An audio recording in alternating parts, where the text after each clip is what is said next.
नमस्कार, मैं doctor Sangeeta Kumari, assistant professor, department of political science, SS memorial college, Ranchi university, Ranchi, आपके समक्ष प्रस्तुत हूँ। एमए सेमेस्टर 2 के विद्यार्थियों के लिए paper 8 Indian government and politics, जिसका द्वितीय अध्याय fundamental rights, duties and directive principles of state policy है।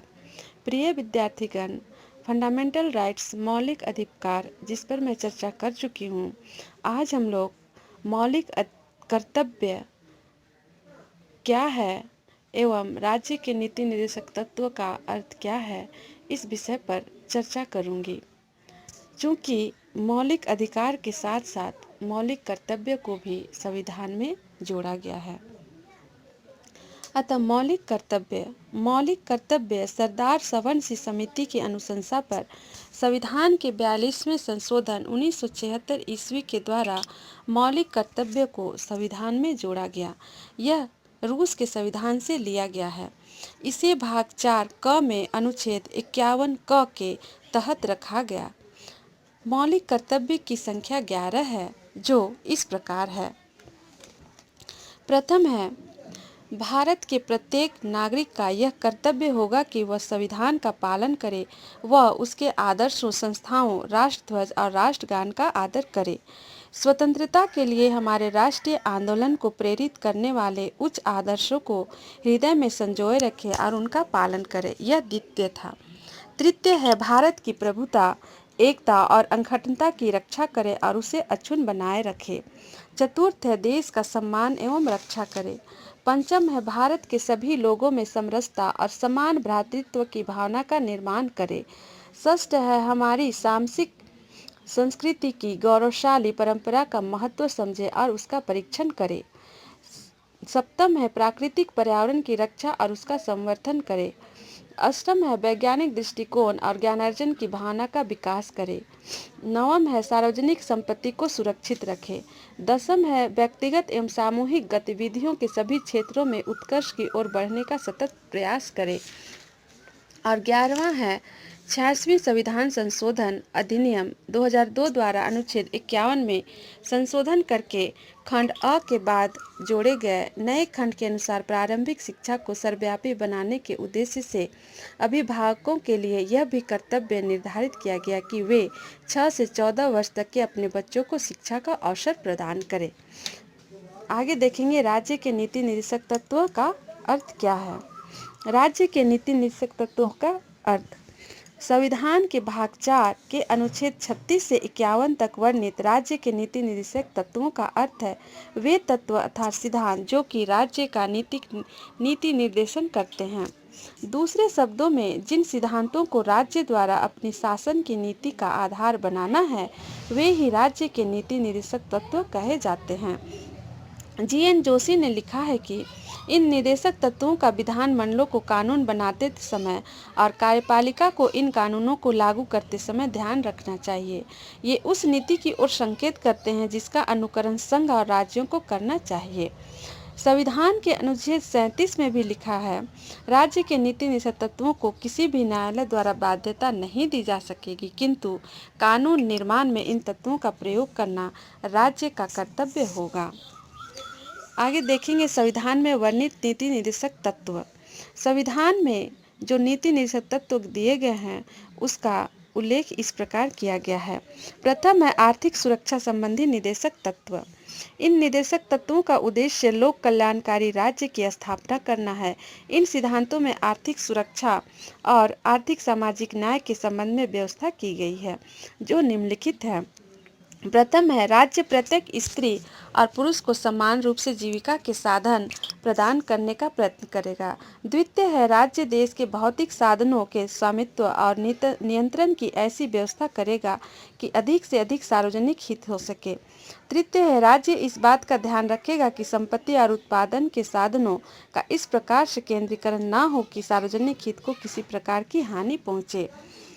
चतुर्थ है, पुरुषों एवं स्त्रियों को समान कार्य के लिए समान वेतन दिया जाएगा। और पंचम है, मूल संविधान अनुच्छेद 39F में कहा गया था कि राज्य बच्चों तथा युवकों की शोषण से तथा भौतिक या नैतिक परित्याग से रक्षा करेगा। 42वें संवैधानिक संशोधन द्वारा उसे इस प्रकार संशोधित किया गया है। राज्य के द्वारा बच्चों को स्वस्थ रूप में विकास के लिए अवसर और सुविधाएं प्रदान की जाएंगी। उन्हें स्वतंत्रता और सम्मान की स्थिति प्राप्त होगी। बच्चों तथा युवकों की शोषण से तथा भौतिक या नैतिक परित्याग से रक्षा की जाएगी।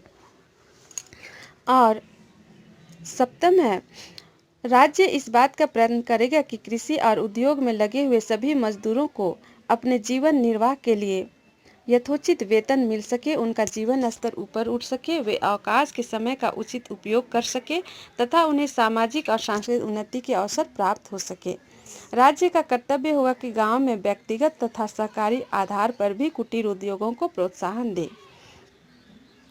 इस प्रकार 44वें संवैधानिक संशोधन द्वारा इनमें एक तत्व और जोड़ा गया है, जिसमें कहा गया है कि राज्य न केवल व्यक्तियों की आय और उनके सामाजिक स्तर, सुविधाओं और अवसरों संबंधी भेदभाव को कम से कम करने का प्रयत्न करेगा, वरन विभिन्न क्षेत्रों में रहने वाले और विभिन्न व्यवसायों में लगे हुए व्यक्तियों के समुदायों के बीच आय, सामाजिक स्तर, सुविधाओं और अवसरों संबंधी भेदभाव को भी कम से कम करने का प्रयत्न करेगा।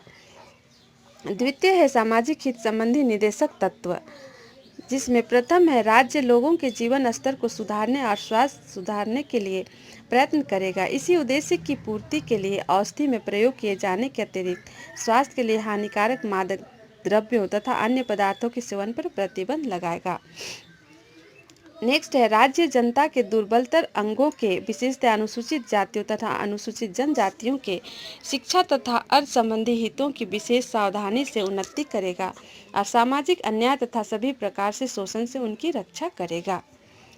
तृतीय है न्याय, शिक्षा और प्रजातंत्र संबंधी निदेशक तत्व। न्याय की प्राप्ति हेतु सभी नागरिकों के लिए राज्य समान कानून बनाएगा और अपनी सेवाओं में न्यायपालिका को कार्यपालिका से अलग करने का प्रयत्न करेगा। द्वितीय है शिक्षा के संबंध में यह प्रस्तावित किया गया है कि संविधान के लागू होने के 10 वर्ष के अंदर राज्य 14 वर्ष तक के बालकों के लिए निःशुल्क और अनिवार्य शिक्षा प्रदान करने की व्यवस्था करेगा।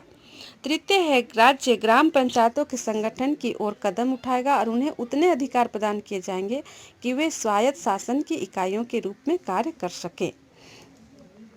इसके संदर्भ में भी 42वें संवैधानिक संशोधन द्वारा 48वें अनुच्छेद के बाद अनुच्छेद 48A का समावेश करते हुए कहा गया है कि राज्य देश के पर्यावरण की रक्षा और उसमें सुधार का प्रयास करेगा।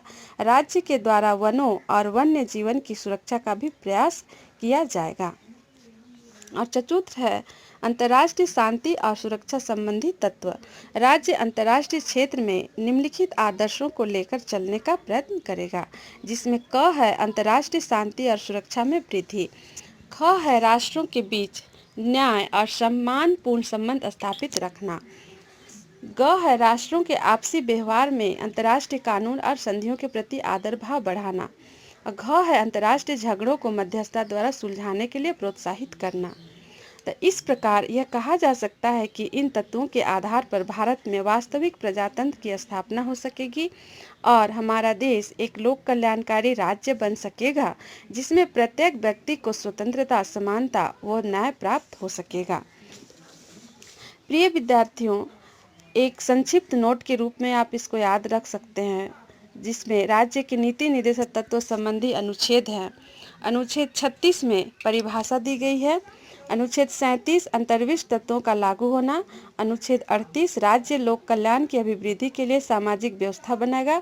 अनुच्छेद 39 का समान न्याय और निःशुल्क विधिक सहायता। अनुच्छेद 40 ग्राम पंचायतों का संगठन। अनुच्छेद 41 कुछ दशाओं में काम, शिक्षा और लोक सहायता पाने का अधिकार। अनुच्छेद 42 काम की न्याय संगत और मानवोचित दशाओं का तथा प्रसूति सहायता का उपबंध। अनुच्छेद 43 कर्मकारों के लिए निर्वाह मजदूरी आदि। 43 क में ही उद्योगों के प्रबंध में श्रमिकों का भाग लेना। 43 ख सहकारी समितियों का पेशेवर प्रबंधन। अनुच्छेद 44 में है नागरिकों के लिए समान सिविल संहिता। अनुच्छेद 45 बालकों के लिए निःशुल्क और अनिवार्य शिक्षा का उपबंध। 86वें संविधान संशोधन अधिनियम 2002 द्वारा संविधान के अनुच्छेद 45 में संशोधन किया गया है और उसके स्थान पर अंकित वैकल्पिक अनुच्छेद के अनुसार 6 वर्ष तक के सभी बच्चों के लिए स्वास्थ्य और शिक्षा का प्रावधान करना राज्य का कर्तव्य होगा। अनुच्छेद 46 में है अनुसूचित जातियों, अनुसूचित जनजातियों और अन्य दुर्बल वर्गों के शिक्षा और अर्थ संबंधी हितों की अभिवृद्धि। अनुच्छेद 47 में पोषाहार स्तर और जीवन स्तर को ऊंचा करने तथा लोक स्वास्थ्य का सुधार करने का राज्य का कर्तव्य। अनुच्छेद 48 में है कृषि और पशुपालन का संगठन। 48 क में है पर्यावरण संरक्षण तथा संवर्धन और वन एवं वन्य जीवों की रक्षा। अनुच्छेद 49 में है राष्ट्रीय महत्व के स्मारकों, स्थानों और वस्तुओं का संरक्षण। अनुच्छेद 50 में है कार्यपालिका से न्यायपालिका का पृथक्करण। अनुच्छेद 51 में है अंतर्राष्ट्रीय शांति की सुरक्षा की अभिवृद्धि। नेक्स्ट हम लोग देखेंगे मौलिक अधिकारों और नीति निर्देशक तत्वों में क्या अंतर है।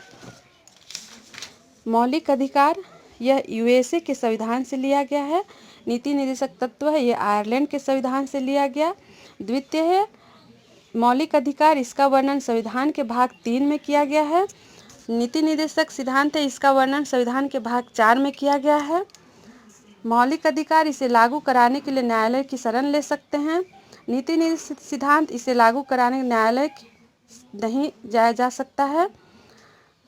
मौलिक अधिकार यह व्यक्ति के अधिकार के लिए है। नीति निर्देशक सिद्धांत है यह समाज की भलाई के लिए है। मौलिक अधिकार के पीछे कानूनी मान्यता है और नीति निर्देशक के पीछे राजनीतिक मान्यता है। मौलिक अधिकार यह सरकार के महत्व को घटाता है और नीति निर्देशक सिद्धांत यह सरकार के अधिकारों को बढ़ाता है।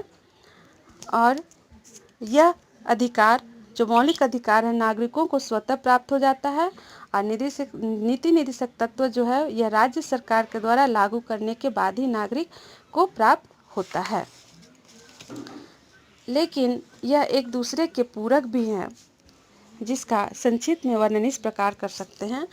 मौलिक अधिकार और नीति निर्देशक तत्वों के प्रश्न में सर्वाधिक महत्वपूर्ण तथ्य यह है कि वे एक दूसरे के पूरक हैं। संविधान के भाग 3 में सम्मिलित मूल अधिकार तथा भाग 4 में उल्लिखित निर्देशक तत्व वास्तव में एक ही समूची व्यवस्था के अंग है तथा इन दोनों का लक्ष्य एक ही है और वह है व्यक्तित्व का विकास तथा लोक कल्याणकारी राज्य की स्थापना।